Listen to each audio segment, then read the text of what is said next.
Pessoal, boa tarde. Acho que não precisa de apresentação mais não, acho que foi até mais do que eu mereço, mas vamos lá. Nós estamos aqui para a gente falar um pouco sobre como que nós vamos... As estatísticas, graças a Deus, na minoria das vezes, esses pacientes que estão infectados pelo coronavírus vão ser pacientes que vão precisar do tratamento em ambiente de terapia intensiva. Mas nesses casos que precisam, a gente percebe que são pacientes com uma gravidade muito grande, que têm algumas peculiaridades em como que nós vamos lidar com esse paciente nesse ambiente. Para a gente dar início aí, só uma introdução, o Covid-19 é o novo vírus, né, que foi identificado como disease, que é o coronavírus da cepa 2019. Ele começou em Wuhan, na China, no final de 2019. E, como todos sabem, virou uma pandemia, espalhou para o mundo todo. Uma dessas características é que a pneumonia que acompanha o Covid, ela é uma pneumonia de origem viral.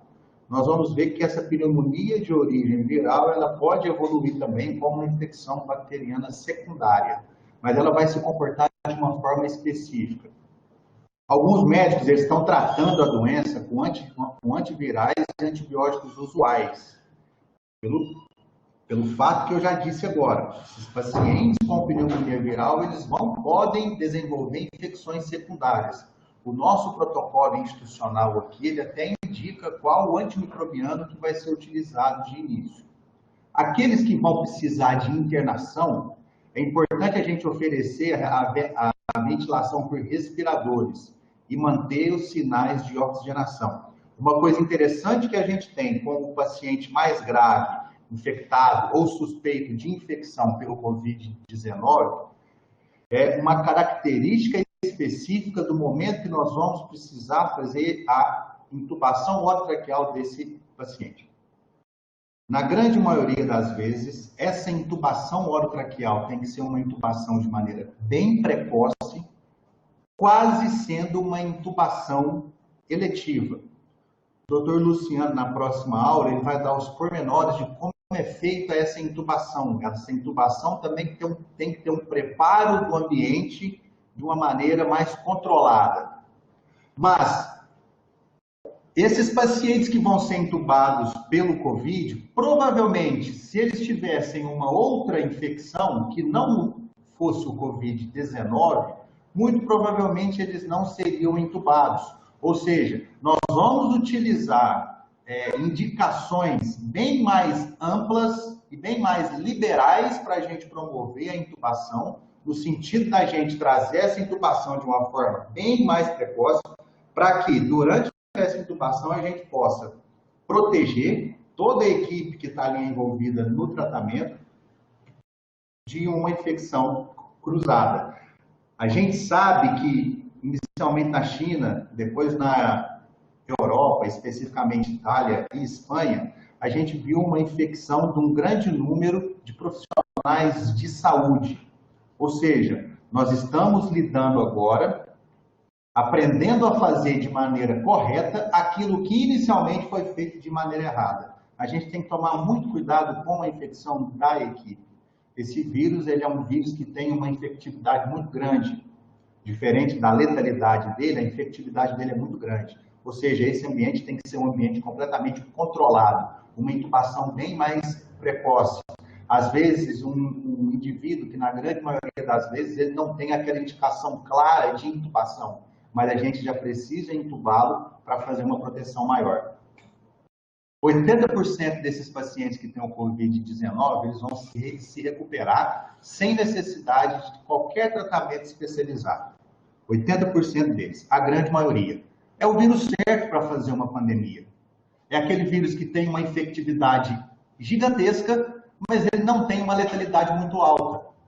Aquele vírus que tem uma letalidade muito alta, ele não vira uma pandemia, porque na grande maioria as pessoas que ele infecta, ele leva a óbito. O Covid não. O Covid é o vírus ideal para que se tenha uma pandemia, em que ele infecta o maior número de pessoas possível, mas 80% desses eles vão se recuperar sem necessidade nenhuma. Qual que é o problema disso? Esses 80% que vão se recuperar, eles vão ter um período grande ali em que eles vão ser fonte de infecção também.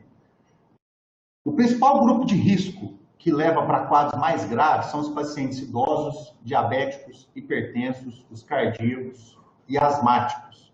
Esses podem evoluir para quadros mais graves. Esses precisam de uma observação bem mais rígida de como está sendo a evolução do quadro dele. E o SARS-CoV-2 é a denominação que é feita da síndrome respiratória aguda grave causada pelo coronavírus. Que essa síndrome que eu estou falando que tem algumas peculiaridades relativas a ela.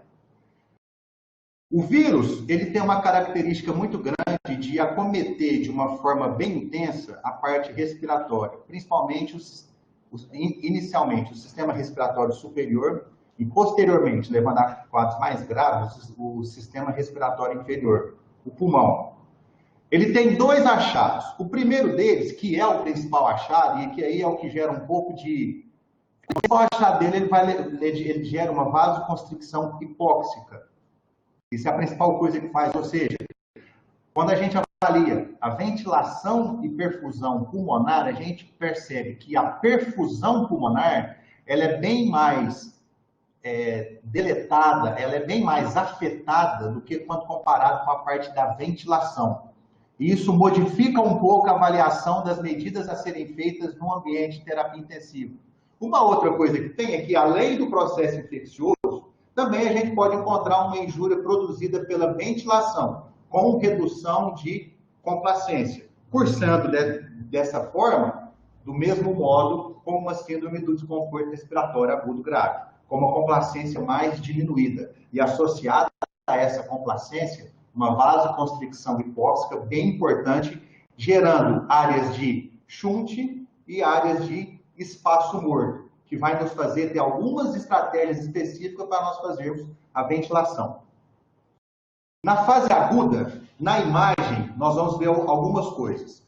Inicialmente, vão existir as alterações alveolares.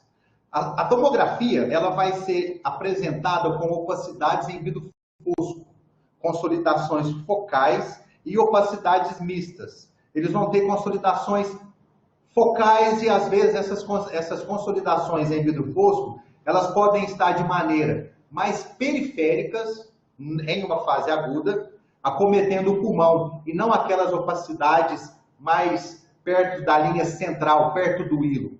São opacidades em vidro fosco que se comportam inicialmente em periferia. Com o decorrer da doença, isso começa a ficar multifocal e podendo ter acometimento bilateral também. Depois disso, isso pode se tornar de um modo mais difuso em todo o pulmão, de acordo com como vai sendo a evolução. Mas, inicialmente, são opacidades em vidro fosco, com consolidações focais, que acomete mais a periferia e que, com o passar do tempo, isso vai se tornando um pouco mais difuso. Na fase avançada, que é o COVID, de 8 a 14 dias, a gente começa a ver espessamentos septais, alterações reticulares que vão estar sobrepostas às alterações alveolares, e aí a gente começa a ver o acometimento intersticial. Esse acometimento intersticial ele já é visto desde a fase aguda. Aqui ele se torna bem mais evidente. E pelo acometimento intersticial, nós vamos começar a ver as alterações cicatriciais pulmonares. Começam a se formar estrias fibróticas. E nessa fase mais avançada também começa a acontecer o derrame pleural. O derrame da pleura, inicialmente na fase aguda, ele não é muito comum. O paciente que ele tem o COVID, ele pode ter um derrame pleural associado. Caso ele exista, o que não é muito comum, caso ele exista, esse derrame ele já faz parte de uma fase mais avançada da doença. E nessa fase avançada, essas alterações cicatriciais com as estrias fibróticas, isso mostra também já um acometimento pulmonar de evolução mais grave. Ou seja, se a gente for olhar o paciente típico de COVID-19, ele é um paciente que ele está seriamente hipoxêmico, só que ele tem uma facilidade da gente fazer a ventilação dele. Ele tem uma disfunção pulmonar grave, tá? a complacência dele inicialmente é adequada. A complacência pode começar a alterar a partir do momento que essas opacidades, que são mais periféricas, começam a se distribuir por todo o pulmão, pegando até a parte mais central. E isso é que nós temos que, no manejo inicial, evitar essa evolução. Quais são os critérios para a gente internar o paciente em UTI? A gente vê que o principal acometimento inicial do vírus é a parte respiratória. Ou seja, paciente que tem uma hipoxemia persistente, com necessidade de oxigênio superior a 3 litros por minuto. Na vida real, em um paciente que não seja o COVID, é muito difícil que esse paciente que precise de um oxigênio superior a 3 litros, ele já vá para a UTI neste momento. Muito difícil. O que na grande maioria das vezes acontece, isso não é errado, é que o aporte de oxigênio suplementar deste paciente seja aumentado e nós acompanhemos a adequação deste paciente a uma infusão, a uma suplementação de oxigênio maior do que 3, ainda mantendo em respiração espontânea. Essa é uma característica que o COVID tem. Na mínima necessidade de oxigenação suplementar para manter uma saturação basal, a gente já pensa em encaminhar esse paciente à UTI, porque muito provavelmente ele já vai precisar de uma prótese respiratória, tá? Seja ela por uma intubação orotraqueal ou uma via aérea cirúrgica, como o Dr. Luciano vai falar na próxima aula. O paciente com uma taquipneia persistente, uma frequência respiratória maior do que 25, alguns locais vocês podem ver 28. Na vida real, geralmente o nosso ponto de corte para que essa taquipneia nos gere alguma preocupação é uma taquipneia com uma frequência respiratória acima de 30. Isso já demonstra para a gente um acometimento pulmonar mais grave. No COVID, não. No COVID, nós não podemos deixá-lo chegar a isso. Nós temos que fazer a previsão de uma descompensação respiratória bem mais cedo, com uma taquipneia um pouco menor já. Uma frequência respiratória maior do que 25 já indica uma internação em UTI, porque muito provavelmente vai ser necessária uma via aérea definitiva. Ou seja, hipoxemia persistente, com uma necessidade de suplementação de oxigênio um pouco maior, uma taquipneia um pouco maior, já indica isso. Porque isso pode levar à necessidade de ventilação por pressão positiva. E essa necessidade de ventilação por pressão positiva, nós temos que reconhecê-la de maneira precoce. Nós não podemos deixar o paciente com coronavírus chegar a um quadro de insuficiência respiratória clínica para que nós submetamos à intubação orotraqueal. O paciente com o COVID-19, ele tem que ser intubado antes de ter a evolução para uma insuficiência respiratória. Por isso que nós utilizamos uma necessidade de oxigênio um pouco mais alta e uma taquipneia um pouco mais alta. E é lógico que aqueles pacientes que já chegam em sinais de choque e baixa perfusão periférica, a indicação deles é a terapia intensiva também, e os que têm alteração do nível de consciência também. Esses aí são claros, independente se ele tem o COVID ou não, é a indicação da gente fazer a internação em UTI. A especificidade do paciente infectado ou suspeito de infecção pelo coronavírus é a observação constante do seu padrão respiratório, porque essas alterações de padrão respiratório precisam ser reconhecidas de forma precoce, não deixando o paciente evoluir para uma insuficiência respiratória franca. Ele deve ser intubado antes disso acontecer. A partir do momento que nós intubamos o paciente, nós vamos ter que colocá-lo em ventilação mecânica, certo? Quais são os parâmetros que nós fazemos inicialmente a ventilação mecânica? Como nós sabemos, e já é conhecido, qual é o tipo de acometimento pulmonar existente, que existe uma vasoconstricção e que depois de uma complacência inicial, essa complacência pode alterar, e essas opacificações podem começar a expandir, nós já vamos começar de início a fazer a ventilação protetora. Quais são os parâmetros para nós deixarmos o paciente em ventilação protetora? Nesse quadro aqui de cima, eu vou chegar com o mouse aqui para vocês verem. Esses parâmetros aqui são os parâmetros específicos para a ventilação protetora, que é um volume corrente ideal de 4 a 6 ml por quilo. É um pouco menor do que o que normalmente é feito. E lembrar que o peso aqui em quilo não é o peso atual do seu doente. Esse peso é o peso predito, é o peso relacionado à sua altura. Se o paciente se ele tem 1,80 m e ele pesa 70 quilos ou 170 quilos, o peso ideal dele é o mesmo.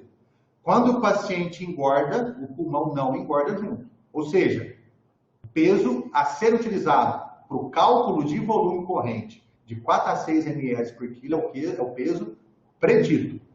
Nós vamos deixar uma frequência respiratória de 25 a 35 incursões respiratórias por minuto. É uma frequência respiratória mais alta. Inicialmente, nós vamos deixar assim, com a possibilidade de posterior ajustes mais finos dessa frequência respiratória, mas em sabendo que o volume corrente dele é um volume corrente necessariamente mais baixo, ele pode ter uma tendência de retenção a CO2 e gerar acidose respiratória.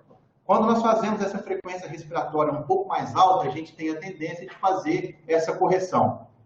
Não existe nenhum modo ventilatório melhor ou pior para ventilar o coronavírus também, assim como nas outras doenças. Você pode usar o modo volume controlado ou o modo pressão controlada. Inicialmente, o modo precisa ser um modo controlado, para que nós tenhamos nas nossas mãos o controle do volume corrente, o controle da frequência respiratória. Dessa forma, nós temos que manter um volume minuto de 7 a 10 litros por minuto. Um driving pressure, que é a diferença entre a pressão de platô e a PIC. E por que nós temos que acompanhar essa diferença entre a pressão de platô e a PIC? Nós sabemos que uma das principais alterações pulmonares que tem é a vasoconstricção hipóxica. Eu já falei isso em alguns slides anteriores.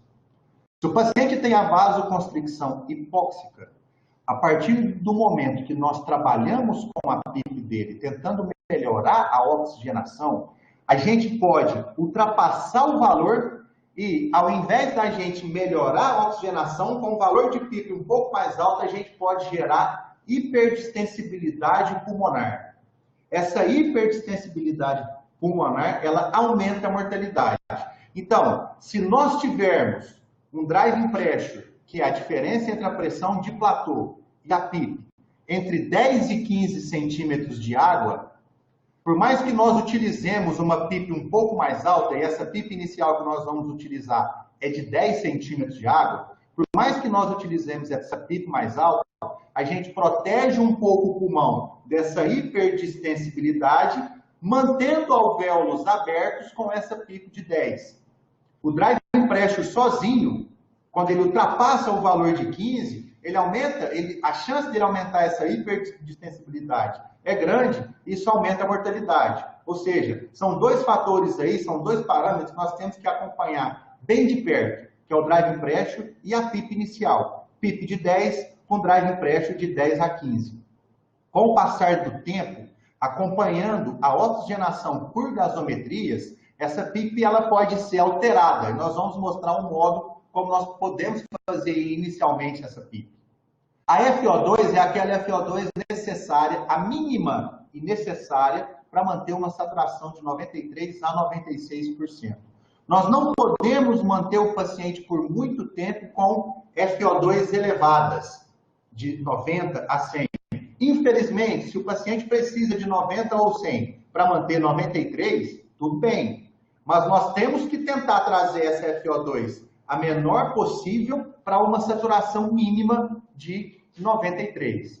Nós temos que manter um tempo inspiratório para manter uma relação INS mais próximo do fisiológico. Nós mantivermos uma relação entre INS e ES de 1 para 2, junto com essa frequência respiratória mais alta, nós fazemos a proteção de uma hipercapnia e de uma acidose respiratória que pode aparecer posteriormente, certo? A gente já sabe que a frequência respiratória tem que ser de 25 a 35. Se nós mantivermos um tempo índice para uma relação de 1 para 2, essa troca, o ciclo respiratório vai estar mais controlado. Nós utilizamos, se for possível utilizar e se tiver a disponibilidade, nós utilizamos a capnografia. A capnografia nos mostra que é necessária uma capnometria, uma aferição de EtCO2 entre 30 e 45 milímetros de mercúrio. O EtCO2 ele é diretamente relacionado ao PCO2 arterial, a PaCO2. Se nós temos um EtCO2 entre 30 e 45 milímetros de mercúrio, nós temos uma inferência de que a pressão arterial diz o PaCO2 está em normalidade. E também acompanharmos o platô. Nós temos que tentar manter a pressão de platô menor do que 30 centímetros de água. Pela mesma razão que nós temos que manter um driving pressure de 10 a 15. Pressão de platô menor do que 30, a gente evita a hiperdistensibilidade pulmonar, que gera efeitos secundários maléficos. Nós também podemos fazer o cálculo da PIP decremental. O que é isso? Quando nós fazemos o cálculo da PIP decremental, a gente chega ao valor da PIP ideal. E o que é a PIP ideal? É aquele valor de PIP em que a gente consegue ter o melhor volume corrente. Essa é a PIP ideal para o seu paciente. Ela é diferente para todos os pacientes. Cada um vai ter a sua PIP ideal. E como que nós fazemos o cálculo? A gente faz o cálculo utilizando a PIP decremental. Quando for fazer o cálculo, obrigatoriamente, nós vamos ter que deixar o paciente no modo volume controlado, com volume corrente de 6 ml por quilo. Quando o paciente está ventilando em volume controlado, a onda de fluxo, vocês precisam programar em ventilador que seja uma onda quadrada. Esse paciente tem que entrar numa frequência respiratória de 10 a 12 e uma FO2 de 100%. Começam a perceber que isso tem algumas mudanças, é um pouco diferente como deve ser a ventilação que a gente faz a proteção. Só que, para a gente fazer o cálculo da PIP decremental, isso é feito em um espaço de tempo. Você coloca o paciente nesses valores, nesses parâmetros, calcula a PIP decremental e depois coloca ele em ventilação protetora de novo, com a PIP decremental que você achou, com a PIP ideal que você encontrou. Aí você retorna o paciente para um volume corrente ideal de 4 a 6, uma frequência de 25 a 35, um driving pressure menor do que 10 a 15, pressão de platô menor do que 30. E colocando ele na PIP que você encontrou agora. Mas enquanto é feito o cálculo da PIP decremental, deve-se ter esses parâmetros. Deve-se manter uma relação em Zs. Nós vamos começar com uma PIP de 20 centímetros de água, é uma PIP bem alta, para a gente começar a fazer o cálculo. E depois de 1 minuto, nós vamos calcular a complacência estática. Certo? Depois desse 1 minuto, você diminui 2 pontos da PIP. E nós vamos calcular a complacência estática outra vez. Nós vamos repetir o procedimento a cada 2 minutos, a cada minuto, diminuindo 2 pontos da PIP, até a PIP sair de 20 e chegar em 10. Ou seja, nós começamos com uma PIP de 20. A gente calcula com um PIP de 20 em 1 minuto, calcula qual vai ser a complacência estática. 1 minuto depois, a gente pega e diminui a PIP de 20 para 18 e calcula a complacência estática. 1 minuto depois, diminui a PIP de 18 a 16 e calcula a complacência estática. Mais 1 minuto depois, a gente diminui a PIP de 16 a 14 e calcula a complacência estática. Até nós reduzirmos a PIP para o 10 inicial. Para cada valor desse de PIP, nós temos uma complacência. Qual que vai ser a PIP ideal, calculada por esse método de PIP decremental? A PIP ideal é aquela PIP em que nós vamos ter a maior complacência pulmonar. Porque automaticamente a PIP que gerar a maior complacência é o que vai nos dar o melhor volume corrente. Certo? Se nós achamos que essa PIP ela é a de 12, que quando a gente colocou a PIP em 12, a complacência foi a maior que teve, a gente coloca 12 e soma 2 pontos. para que nós tenhamos uma compensação aí, que nós tenhamos um pouco mais de segurança. A de melhor complacência foi a 12, nós retornamos e voltamos a PIP em 14 e depois voltamos para aqueles parâmetros iniciais de ventilação protetora com a PIP em 14, certo? Uma grande preocupação que se tem, quando que nós vamos fazer a posição prona, que é uma posição indicada na síndrome do desconforto respiratório agudo, uma técnica ventilatória associada à síndrome do desconforto respiratório agudo. As indicações de prona aqui, elas não alteram em nada, elas não mudaram em nada nas indicações de prona para os pacientes com a síndrome do desconforto até agora. Ou seja, qual que é a indicação? A hipoxemia refratária com uma relação PaO2, FO2 menor do que 150, certo? Isso precisa ser de uma maneira bem aguda. Alguns protocolos trazem que nós temos que colocar o paciente em PIP até no máximo 72 horas do início do quadro pulmonar grave. Alguns outros trazem até 48 horas. O ideal é que, em se diagnosticando a síndrome do desconforto respiratório agudo grave, PO2 e FO2 menor do que 150, você já coloca o paciente em prona nas primeiras 24 horas. É importante que sempre que se coloca o paciente em prona, nós precisamos mantê-lo em prona por no mínimo 16 horas. E depois de 16 horas, nós voltamos o paciente à posição supina. Nas próximas 24 horas, nós o mantemos em posição supina. E no final dessas 24 horas, nós acompanhamos de novo o padrão gasométrico dele. Se ainda existir relação PO2 e FO2 menor do que 150, podemos fazer a pronação de novo e manter o paciente pronado por no mínimo 16 horas novamente, de 16 a 24 horas, e depois retornamos o paciente em posição supina. Mantemos o paciente por mais 24 horas com ventilação em posição supina. Repetimos a gasometria. E dependendo do padrão gasométrico, pode-se indicar novamente a pronação ou não. O mais importante é que a pronação seja muito bem indicada, uma relação PO2 e FO2 menor que 150, e no momento correto. Qual que é o momento correto? É o momento mais precoce possível.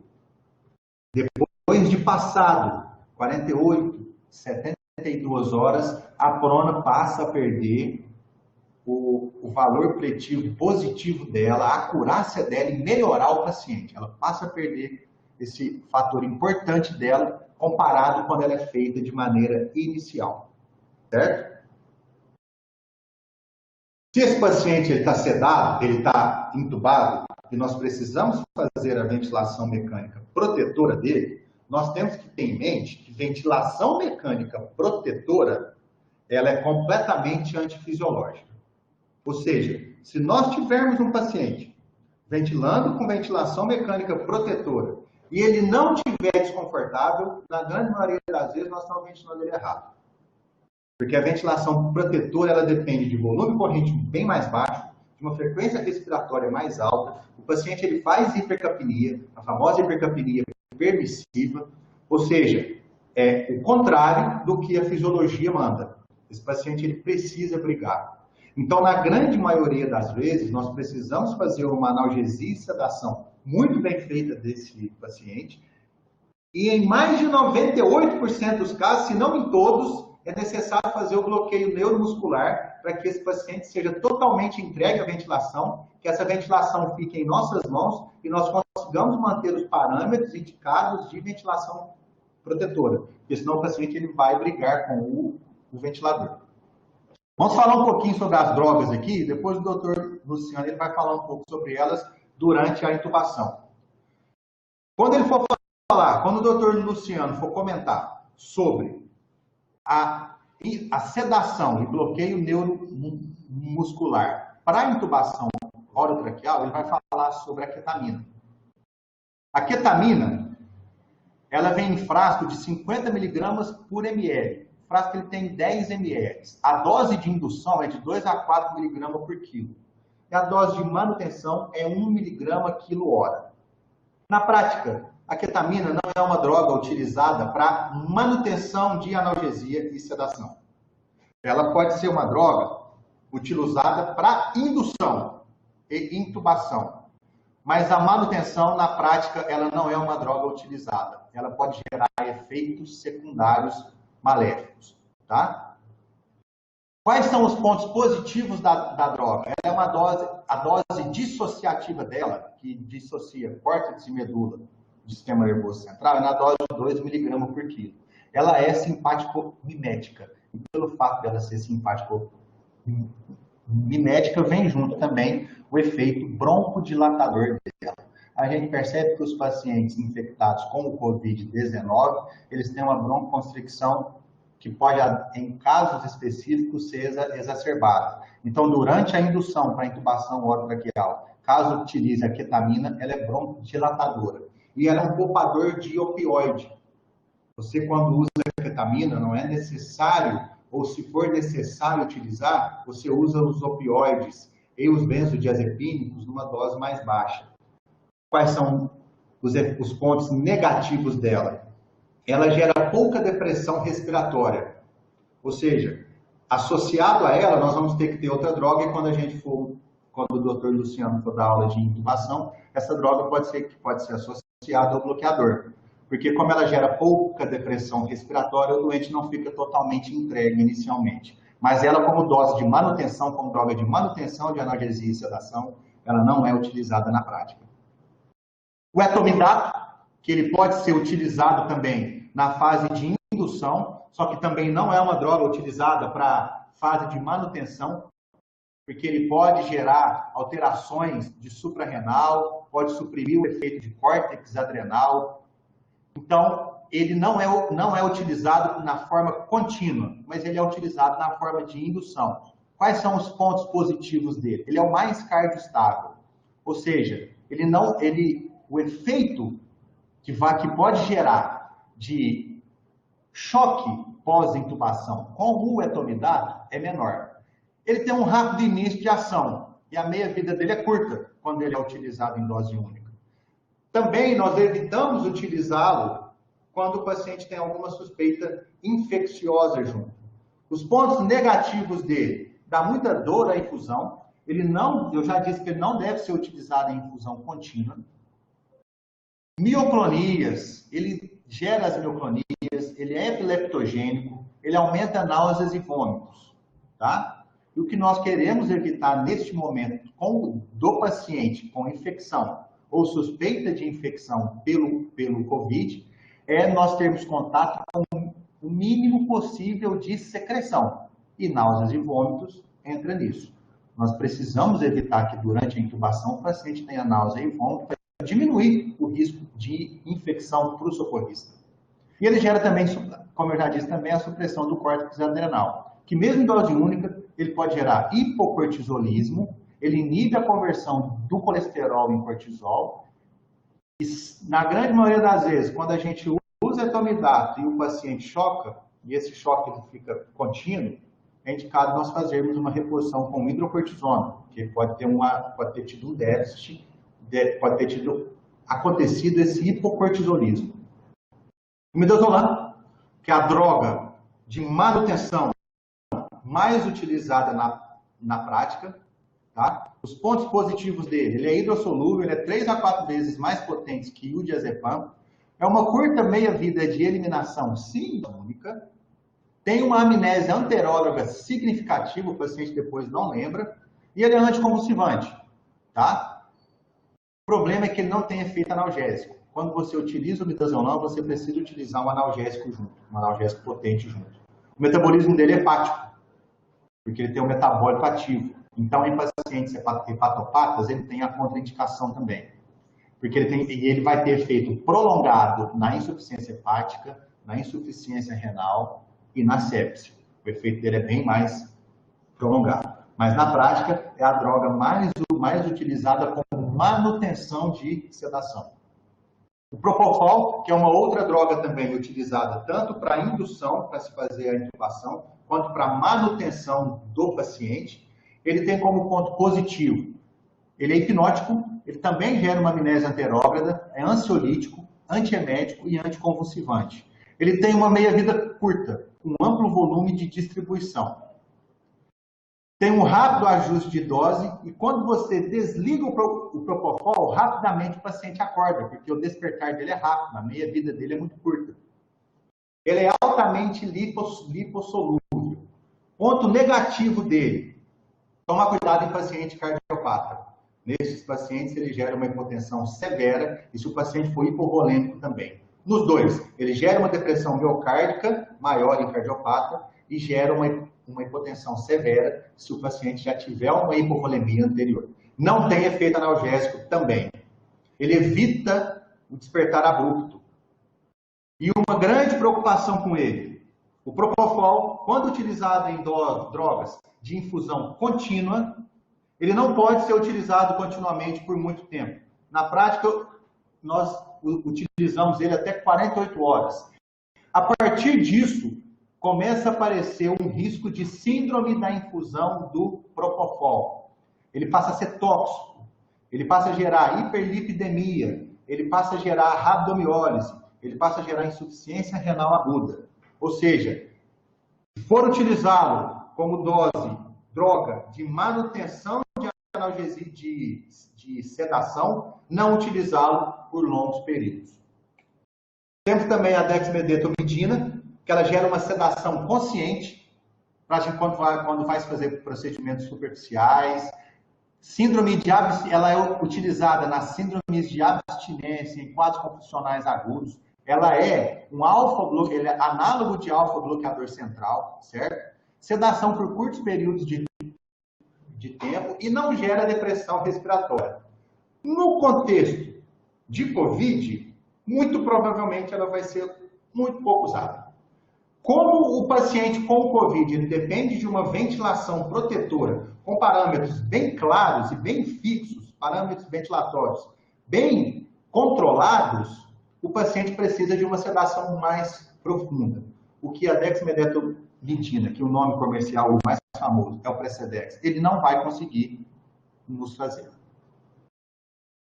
Como droga de analgesia associada ao Propofol ou ao midazolam, que são drogas de uso contínuo mais corriqueiro, mas que não tem analgesia, nós podemos utilizar o fentanil. Os pontos positivos dele é que ele não libera histamina. Ele tem um rápido início de ação. A administração contínua, quanto mais tempo você usa o fentanil, as meias-vidas ficam maiores, tá? Promove intensa depressão respiratória, o que é uma vantagem na ventilação mecânica. Só que ele tem um ponto negativo, que é uma rigidez torácica, que ela é dose dependente e ela também depende da velocidade de infusão. Quando você vai fazer a indução de uma intubação orotraqueal e utiliza o fentanil como um analgésico, caso esse fentanil seja feito de uma maneira bem mais rápida, ele pode gerar uma rigidez no tórax e ninguém conseguir ventilar o paciente. E ele também desenvolve uma tolerância rápida, né? Vai ser preciso uma elevação progressiva dos seus níveis de infusão para conseguir o mesmo efeito analgésico que tinha anteriormente. Associado a isso, como eu disse que no paciente com o coronavírus, ele tem que usar uma ventilação protetora, dos mais graves, né? E essa ventilação protetora é antifisiológica e muito provavelmente o paciente vai brigar com o ventilador, mesmo com uma analgesia e sedação bem feita, buscando o paciente para trazendo o paciente para um RAS menos 5, ele ainda assim pode brigar com o ventilador. Nesse meio, nós temos que associar o bloqueio neuromuscular. Quais as indicações para a gente fazer o bloqueio? Pode ser para uma indução de sequência rápida de intubação, que vai ser falado na próxima aula. Isso nós podemos utilizar succinilcolina ou ropurônio. Na síndrome do desconforto respiratório agudo grave, nas 48 horas iniciais, certo? que o paciente com Covid-19 mais grave pode desenvolver essa síndrome e por isso nós vamos ter que fazer o bloqueio neuromuscular. Se isso for de maneira contínua, o indicado é o cisatracúrio. Paciente que tem hipertensão intracraniana refratária e para nós controlarmos a mecânica ventilatória do paciente, ou seja, esse paciente que a gente depende de manter a ventilação controlada. A ventilação tem a indução em sequência rápida. Nós utilizamos o quericin na dose de 1 a 1,5 mg por quilo, pode diluir em 10 mg de água destilada, ou o rocurônio, com 0,6 a 1,2 mg por quilo. O antagonista do rocurônio é o Sugamadex. Bloqueado, ou seja, nós não vamos utilizar esse bloqueio e sedação somente para intubação. Além da intubação, nós vamos manter esse bloqueio e essa sedação por algum período de tempo, uma média ou longa duração. Aí a gente pode utilizar o cisatracúrio. Ele é liberador de histamina, então ele pode provocar broncoconstricção, o que não é benéfico em paciente com síndrome dos fluidos de conforto respiratório, associado ao COVID. E o pancurônio, que é o bavulon, nós não utilizamos ele. Ele é simpático mimético e é de longa duração. Então a gente deixa, na grande maioria das vezes, o uso contínuo para o cisatracúrio. Quais são os riscos que a succinilcolina tem? Em pacientes que têm a susceptibilidade, ela pode gerar hipertermia maligna. Em certas doenças musculares, pode gerar rabdomiólise, hiperpotassemia. Nós vamos evitar a succinilcolina em grandes queimados, imobilização prolongada, paciente com AVC, TRM, uma insuficiência renal crônica com potássio alto, ou por mais que nós saibamos que o paciente tem insuficiência renal crônica, mas nós não temos o potássio dele, existe a chance de ter um potássio alto, não se faz a succinilcolina, risco de hipercalemia fatal e um trauma ocular. Com o COVID, um paciente grave com analgesia e sedação profunda, em RAS-5, bloqueio neuromuscular associado, choque circulatório, esse paciente ele pode ter uma parada cardiorrespiratória. No contexto do isolamento, qual que é a nossa tendência? A tendência de todos nós é que quando nós vemos um paciente em parada cardiorrespiratória, o que nós fazemos é sair correndo e começar a fazer a massagem. É isso?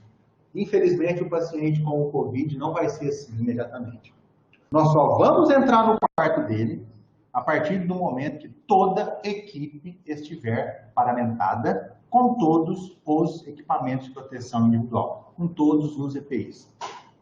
Que isso demore 5 minutos, que isso demore 10 minutos, mas nós só vamos entrar no leito, chegar no leito que esse paciente está internado quando toda a equipe estiver protegida. A primeira coisa é a proteção da equipe.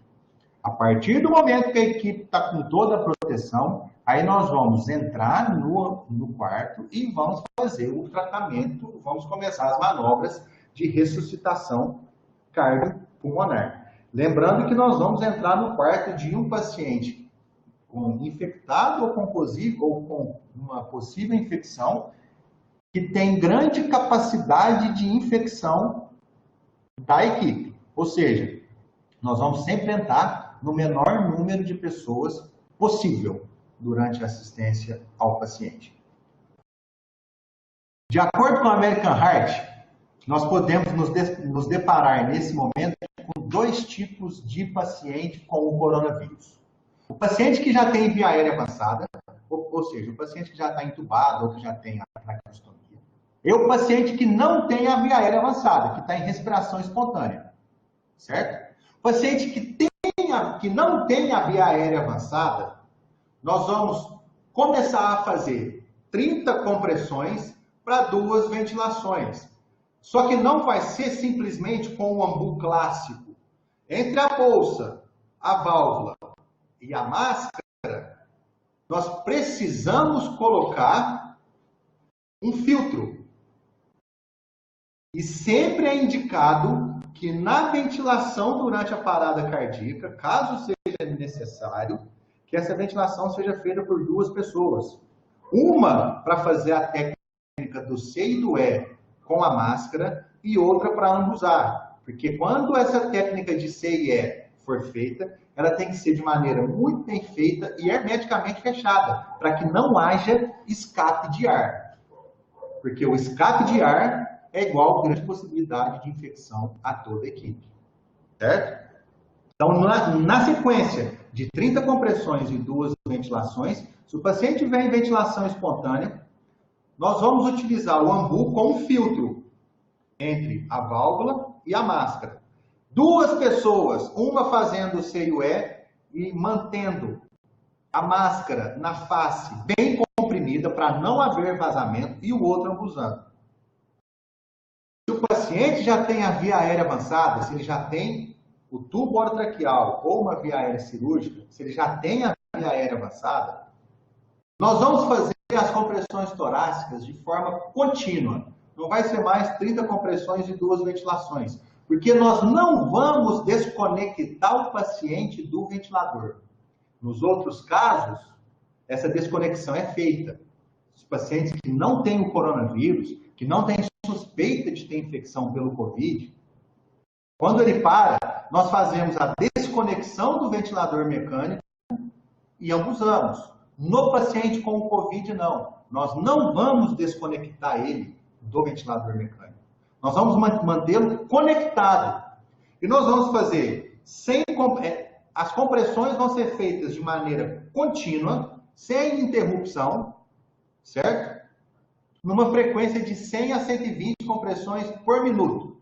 E a cada 6 segundos, uma ventilação. Quem que vai estar fazendo a ventilação? O ventilador. Então nós vamos ter que fazer uma programação para ele de maneira específica durante a parada cardíaca.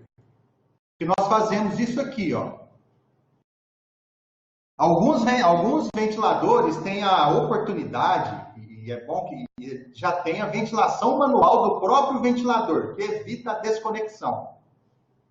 Nós temos que manter o ventilador mecânico com FO2 de 100%, uma frequência respiratória de 10 a 12. Essa frequência respiratória de 10 a 12 vai fornecer aquela ventilação a cada 6 segundos, mantendo uma relação INZES de 1:2, um tempo inspiratório de 1 segundo e uma PIP mínima de 5. Quando começou a pandemia, estavam se fazendo a ventilação mecânica durante a parada respiratória, como em alguns locais estava se fazendo com a PIP de 0. Não é necessário colocar a PIP em 0. Coloque ela no mínimo. Coloque ela em 5. E a sensibilidade inspiratória tem que estar ajustada a fim de evitar disparos adicionais. Porque com as manobras de compressão torácica, o ventilador pode entender isso como um disparo, se a sensibilidade ela não estiver ajustada, e ele tentar disparar junto com a sua ventilação. O correto dele é fazer o disparo a cada 6 segundos. E isso a gente consegue com uma frequência respiratória de 10 a 12. E lógico, nós vamos ter que programar o alarme de pressão máxima, porque como vai estar sendo feita a compressão do tórax, as pressões elas vão ficar mais altas. Então, geralmente, em torno de 60 centímetros de água para cima o alarme, porque senão o ventilador começa a pitar a cada compressão que você faz. Certo? Se não tiver a via aérea avançada, você vai fazer a ventilação com o ambu, que tem o filtro, com 2 fazendo a ventilação, um fazendo a técnica de C e E e o outro ambusando, de tal maneira que esse que esteja fazendo a técnica de C e E mantenha a máscara na face daquele indivíduo sem vazamentos. E nesse ambiente é importantíssimo que exista uma pessoa mais experiente para que se faça uma intubação orotraqueal de maneira bem rápida. A intubação orotraqueal não pode perder tempo.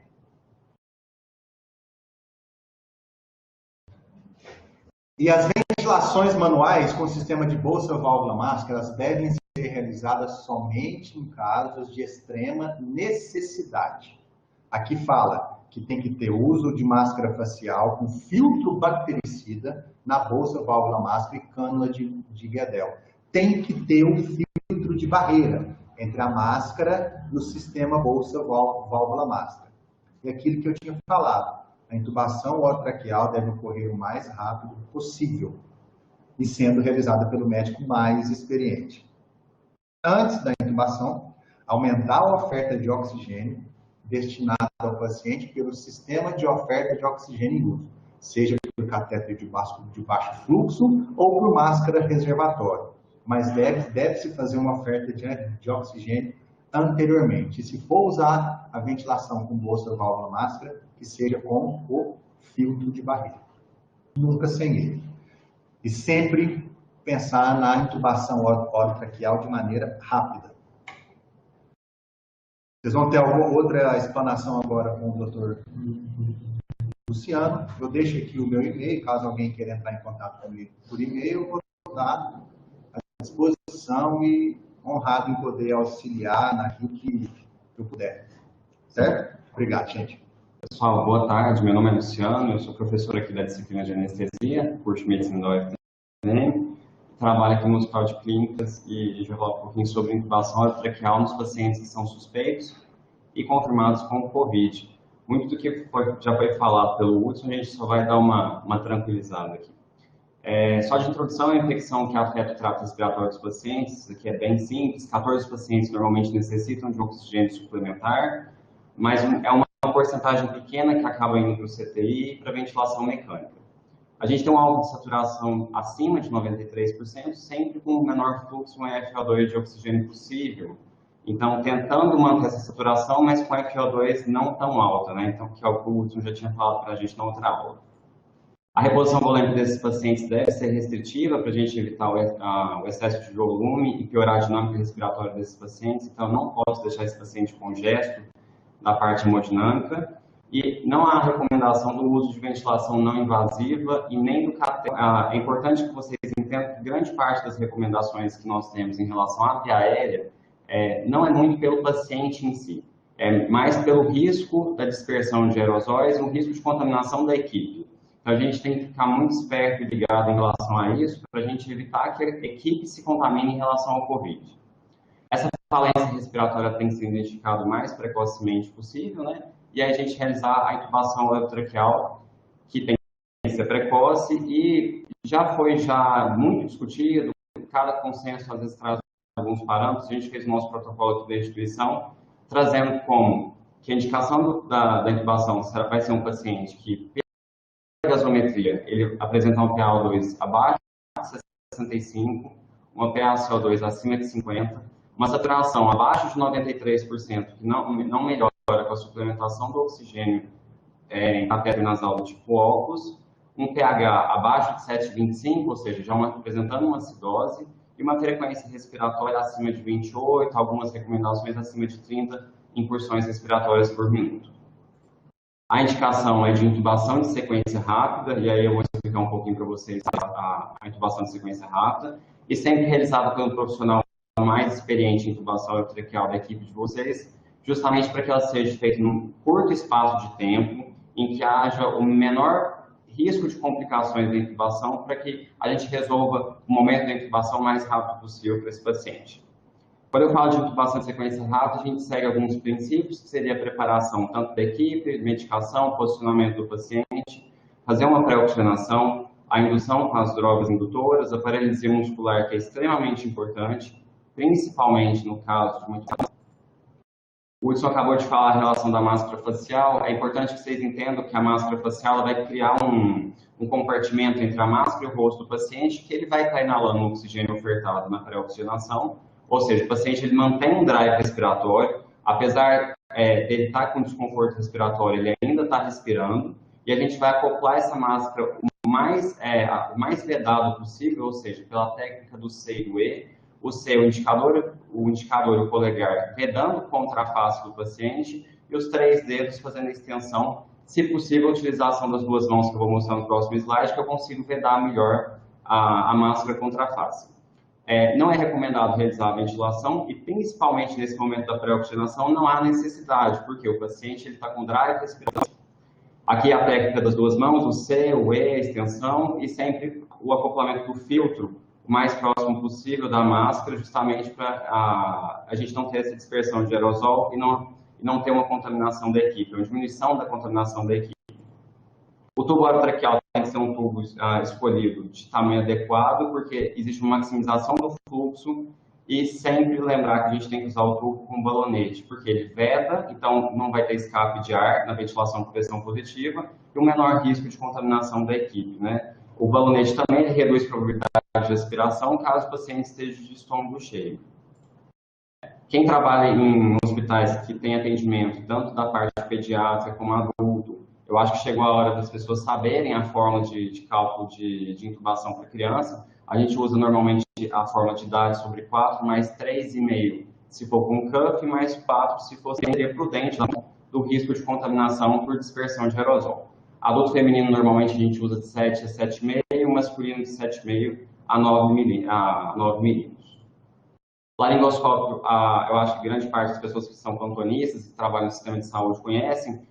Não existe uma lâmina de escolha, na verdade, é a preferência do profissional e a anatomia do paciente, então a experiência que cada um tem. Normalmente, pediatras acabam usando as lâminas que são as retas e o restante dos médicos acabam usando as lâminas curvas. Sempre deixar no momento da intubação uma outra número de lâmina para a gente utilizar, caso seja necessário. Existe outros tipos de laringoscópio, esse aqui que é o de McCoy, que é o de cima, que auxilia muito na visualização. Ele tem essa ponta articulada que eu consigo articular por essa alavanca, que eu consigo fazer uma exposição da glote melhorada. E hoje a recomendação do COVID seria o videolaringoscópio pela nossa face com a orofaringe do paciente, reduzindo aí o risco de contaminação também da pessoa que está realizando a intubação. Eu sei que não é a realidade dos serviços, muitos não têm videolaringoscópio, e assim, não é a realidade, na verdade, de grande parte do Brasil, e o videolaringoscópio ele exige um treinamento prévio para estar realizando as intubações, ou seja, não adianta os serviços comprarem e não ter um treinamento prévio, uma prática para a realização do videolaringoscópio.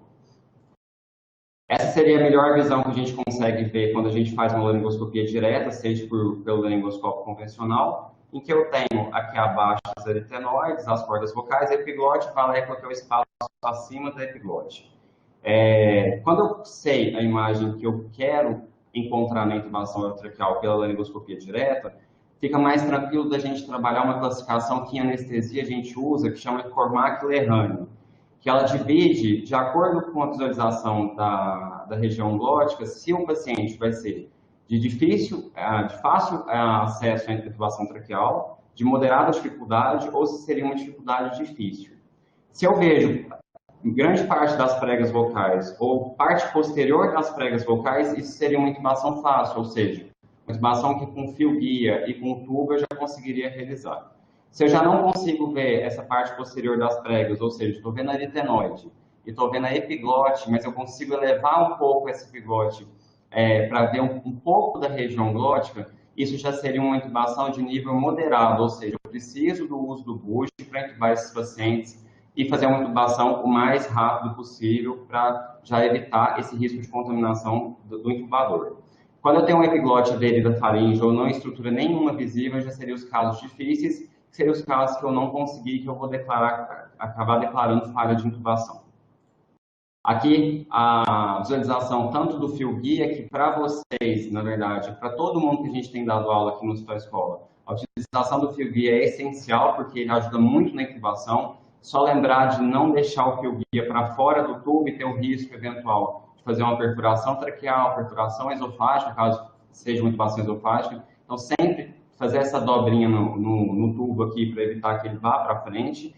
E o buge, que eu acho que é extremamente necessário que tenha nos serviços todos de saúde, que ele é um fio maleável, que a gente passa após fazer a laringoscopia, e aí, com o auxílio de uma pessoa, a gente faz a laringoscopia, passa o buge, naqueles casos de Cormack-Lehane que eu falei anteriormente. Esse auxiliar nosso passa o tubo por dentro do buge, e eu consigo fazer a intubação. O que muitos acabam errando na hora de fazer a intubação pelo buge seria desfazer a laringoscopia após a passagem do buge, ou seja, eu passei o buge, fiz a laringoscopia, passo o buge, depois eu mantenho a laringoscopia até que a intubação seja realizada. Essa curva que o Buge tem aqui, ela é para a gente sentir os anéis traqueais, ou seja, quando eu consigo passar o Buge pela traqueia, eu vou sentindo, ao deslizar o Buge pela traqueia, eu vou sentindo os anéis traqueais, o que me ajuda muito a confirmar que vai ser a intubação que vai ser realizada. Eu checo o material, o tubo está do tamanho apropriado, o balonete não tá furado, o fio guia está colocado no tubo, o laringo já foi testado, o aspirador também vai estar colocado. A gente tem que lembrar também do posicionamento do paciente e colocar ele em posição olfativa. A posição olfativa nada mais é do que, na imagem à esquerda de vocês estão vendo uma cabeça em posição neutra, que eu tenho o eixo oral, faríngeo, laríngeo totalmente desorganizados. Quando eu coloco um coxinho e faço uma extensão cervical, eu vejo que o oral, o faríngeo e o laríngeo, eles já se alinham muito. E aí, pela visualização direta, eu consigo fazer uma intubação muito mais fácil desse paciente. Os pacientes obesos, e não só nos obesos, mas também nos outros, mas os obesos fica muito mais claro da gente ver, quando eu preciso fazer essa posição olfativa, eu preciso fazer um alinhamento logo da orelha do paciente com o externo desse paciente, ou seja, eventualmente eu vou precisar de grande parte de coxim aqui na região, tanto escapular como occipital, para manter esse paciente alinhado na posição olfativa, que seria uma posição melhor para fazer a intubação dele. Aqui é uma foto do nosso protocolo, que foi tirado do material, ou seja, esse material ele é totalmente preparado e checado antes de entrar na sala de intubação, ou seja, o ambu está aqui, já o filtro está aqui, o capinófilo está aqui, os laríngos, a máscara laríngea que vai ser entrada, o tubo aqui, normalmente o que a gente tem indicado para as pessoas aqui do Hospital Escola é a seringa aqui, ó, no orifício do tubo, as medicações, o esteto que vai ser entrado, tudo já preparado antes da gente entrar para realizar a intubação orotraqueal, para que não precise ninguém sair da sala do paciente para pegar algum dispositivo. A pré-oxigenação que nós falamos, normalmente a gente faz em torno de 5 minutos com FA2 100%. Lembrar que esse paciente está com drive respiratório, ou seja, ele está respirando, eu mantenho ele com FA2 100% em torno de 8 litros por minuto, e nesse momento ele está respirando, eu não vou ficar ventilando ele, eu não vou ambusar o paciente, ele mesmo vai fazer a sua respiração. Essa curva é interessante para vocês terem um pouco de noção de quando eu fizer. Qualquer paciente demora alguns minutos para cair a saturação. Não existe curva do COVID, né, obviamente, ainda, mas a gente vê que praticamente todos os pacientes, eles toleram ainda um tempo de apneia antes de começar a desaturar, quando eu faço uma pré-oxigenação nesses pacientes, em torno de 5 minutos.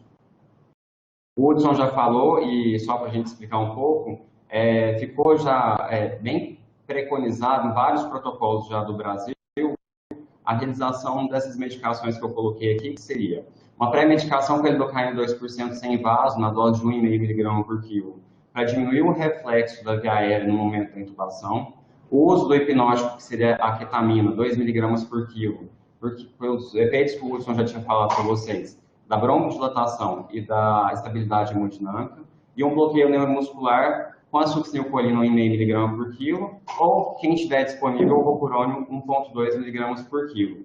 A gente acabou colocando no nosso protocolo, deixando só a succinilcolina, porque é uma droga que tem muito mais disponibilidade em todos os serviços de pronto-socorro, tanto nosso aqui da região, né, da de Uberaba, como da região. Depois da sedação, midazolam com fentanil. Uma pergunta que muita gente acaba fazendo em relação à intubação. Se eu quiser fazer a intubação com fentanil e etomidato, se eu quiser fazer a indução com outras drogas que já são do meu costume. Cada pessoa tem já noção do que essas drogas fazem, as contraindicações ou não delas e os efeitos colaterais. O protocolo que tem saído falando sobre a lidocaína, ketamina e succinilcolina, na verdade é só uma ajuda para as pessoas que vão intubar, tanto da dose como dos efeitos que elas podem trazer benéficos ao paciente. Aqui é do nosso protocolo, só um resumo, ou seja, a gente faz a pré-oxigenação do paciente em torno de 5 minutos, mantém esse paciente com a bolsa, válvula, máscara, né, naquele sistema de C e do E da mão, coloca em 8 litros por minuto, mas eu não vou ventilar, eu não vou ambusar esse paciente. Deu 5 minutos, eu vou fazer a lidocaína a 2%, a ketamina, o succinilmetônico, que é o succinilcolina, aguardo 60 segundos, que é o tempo do bloqueador neuromuscular, e parto com intubação orotraqueal. Se eu tenho uma laringoscopia com sucesso, eu faço o quê? Insuflo o balonete, retiro o fio guia, clampeio o tubo com Kelly, ou alguma outra pinça que consiga clampar, retiro o êmbolo da vedação, conecto no ventilador, já desclampeio o tubo e ligo na ventilação. A intubação é a intubação que vocês já realizam normalmente, o laringoscópio com a mão esquerda, o laringo vai entrar pela direita da boca, vai afastar o assoalho da faringe, o cabo sempre levantado para expor as pregas vocais, que foi o que a gente mostrou anteriormente. O tubo é inserido sempre com a mão direita e após a inserção, o balonete vai ser insuflado imediatamente, evitando o escape de ar. A confirmação da intubação, o padrão ouro, seria a capnografia, né? A gente sabe que não tem disponível em todos os serviços, principalmente na região que não seja hospital de referência, mas a curva de capnografia é essa. Se vocês não tiverem o capnógrafo, realmente a confirmação da intubação vai ser por ausculta. E se eu não intubar, que eu acho que é a dúvida de grande parte das pessoas e inclusive de hospitais de referência. Se eu não intubo, eu sigo o meu protocolo. No protocolo a gente deixou chamar um médico do time de retaguarda, ou seja, antes de realizar, antes da gente entrar no quarto para fazer a intubação orotraqueal, a gente deixou no nosso protocolo que vai ficar um médico à disposição que tem na instituição aqui no Hospital Escola, ou para a realização de uma via aérea cirúrgica, que seria a crico. Enquanto isso, nos primeiros protocolos eles não tinham colocado, depois já começou a colocar a passagem da máscara laríngea para esses pacientes, principalmente enquanto o segundo intubador não chega para fazer uma via aérea definitiva. A gente sabe que a máscara laríngea ela não veda 100%, ou seja, existe o risco do escape de ar. A preferência é por máscaras laríngeas de segunda geração em vez das primeiras, porque a segunda geração ela consegue vedar melhor, mas no caso de uma falha de intubação, passar a máscara laríngea para manter o paciente vivo até que a via aérea definitiva seja realizada. É só isso, obrigado. Meu e-mail está aqui disponível, se alguém precisar, pode mandar as dúvidas.